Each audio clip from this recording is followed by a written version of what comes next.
once a day that I would pray for you. I'd go and misbehave just so you'd notice too. Sneaking looks up and down from across the room. And damn, what a hell of a view. Salam sejahtera Malaysia. Info padu, info hangat disediakan di dalam channel ini. Satu isu hangat hari ini sekali lagi berkaitan dengan Parti Bersatu, berkaitan dengan keputusan ROS. Menurut Saifuddin, menerusi artikel FMT, silap besar jika ingat KDN campur tangan. Saifuddin beritahu Bersatu. Menteri Dalam Negeri berkata, Bersatu mungkin sudah menghantar permohonan kelulusan pindaan perlembagaannya kepada JPPM. Saifuddin Nasution Ismail berkata, beliau belum mendapat maklumat mengenai permohonan Bersatu mendapatkan kelulusan JPPM. Ini menjadi persoalan, adakah permohonan kelulusan pindaan perlembagaan Parti Bersatu kepada JPPM ditolak ataupun diluluskan? Berita sepenuhnya, Menteri Dalam Negeri Saifuddin Nasution menegaskan, tiada sebarang campur tangan politik berhubung permohonan pindaan perlembagaan Bersatu kepada Jabatan Pendaftaran Pertubuhan Malaysia JPPM. Katanya, sehingga kini pihaknya belum mendapat sebarang maklumat berhubung permohonan Bersatu itu. Saya belum dapat apa-apa lagi maklumat berhubung permohonan Bersatu. Mungkin mereka sudah hantar kepada JPPM, tapi saya belum dimaklumkan apa-apa lagi. Mereka pembangkang. Pernah campur tangan JPPM. Jadi mereka fikir Menteri KDN ini akan buat seperti mereka buat. Silap besarlah, katanya pada sidang media di kementeriannya. Bersatu silap besar. Pada 2 Mac lalu Bersatu memindah perlembagaannya dengan persetujuan sebulat suara perwakilan pada Perhimpunan Agung khas parti. Dengan pindaan itu, wakil rakyatnya dikehendaki mengosongkan kerusi jika menunjukkan sokongan terhadap parti lawan dan keahlian mereka terbatal secara automatik. Terdahulu, Ahli Majlis Pimpinan Tertinggi Bersatu Wan Saiful Wanjan dilaporkan menggesa JPPM segera meluluskan pindaan perlembagaan parti itu bagi membolehkannya dikuatkuasakan serta-merta. Beliau turut berharap supaya tiada sebarang campur tangan politik yang boleh mempengaruhi proses itu. Sementara itu, Ketua Penerangan Bersatu, Razali Idris berkata, parti menyerahkan pindaan perlembagaannya kepada JPPM untuk diluluskan dan menyuarakan keyakinan jabatan berkenaan tidak akan menyusahkan pihaknya. Menurut Saifuddin, yang menjadi persoalan di sini adalah mereka pembangkang pernah campur tangan JPPM, jadi mereka fikir Menteri KDN ini akan buat seperti mereka buat. Silap besarlah. Makna kata Saifuddin Nasution mendedahkan apa yang pernah dilakukan pembangkang. Mereka pernah campur tangan JPPM menurut Saifuddin Nasution.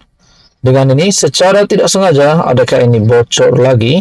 Satu rahasia menakutkan Bersatu dibocorkan oleh Saifuddin. Silap besar jika ingat KDN campur tangan, Saifuddin beritahu Bersatu. Bahkan setelah Bersatu mengumumkan pindaan ini, terdapat satu lagi adun daripada Bersatu yang menyatakan sokongan terhadap Menteri Besar Selangor. Dan dilihat beberapa MP daripada 6 MP yang menyokong Anwar Ibrahim hari ini juga masih berkomitmen untuk meneruskan sokongan itu. Apa komentar Anda? Sekian saja, teruskan bersama di dalam channel ini. Halo semua, salam sejahtera Malaysia. Selamat datang ke channel Fels Lifestyle. Terima kasih kerana masih setia di dalam channel ini. Baru-baru ini saya mendapat maklumat berkaitan dengan sistem tahanan rumah.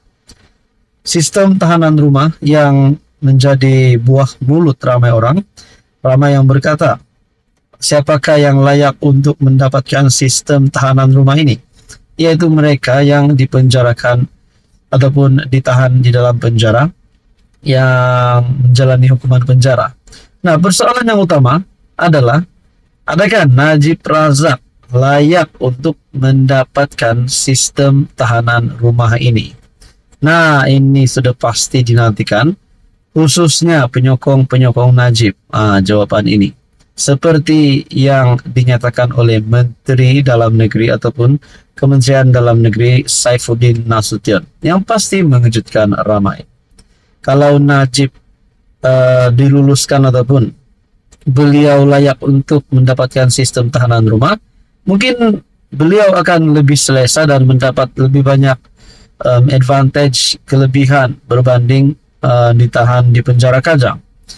Dalam artikel daripada harapandaily.com, Najib takkan dimasukkan dalam tahanan rumah menurut Saifuddin. Nah, itu adalah jawabannya. Mungkin ada yang menanti-nantikan Najib bakal dibebaskan dari penjara Kajang dan akan menjalani sistem tahanan rumah. Tetapi Saifuddin Nasution akhirnya telah memutuskan perkara itu. Mantan Perdana Menteri Datuk Seri Najib Razak yang sedang menjalani hukuman penjara tidak akan meneruskan tempoh tahanannya di bawah sistem tahanan rumah, kata Menteri Dalam Negeri Datuk Saifuddin Nasution Ismail. Hanya banduan yang ditahan kurang daripada 4 tahun, warga emas, wanita mengandung, dan orang kurang upaya layak dipertimbangkan di bawah sistem ini, lapor Malaysia Kini. Media sebelum ini melaporkan bahwa Putrajaya bersetuju untuk melaksanakan sistem ini untuk mengurangkan kesesakan di penjara dan tidak boleh disalahguna oleh mereka yang didapati bersalah. Saya ingin menafikan naratif nakal sesetengah media yang mendakwa pelaksanaan tahanan rumah bertujuan untuk menempatkan Najib di bawah tahanan rumah. Mereka nakal sehingga tidak dapat melihat perspektif mengurangkan kesesakan di penjara. Pelaksanaannya khusus untuk kategori banduan tertentu. Sebuah panel akan membuat penilaian dan mencadangkan jenis kesalahan di mana tempoh hukuman penjara kurang 4 tahun. Jika seseorang dipenjara sehingga 20 tahun, mereka tidak boleh diberikan tahanan rumah dengan mudah, kata Saifuddin.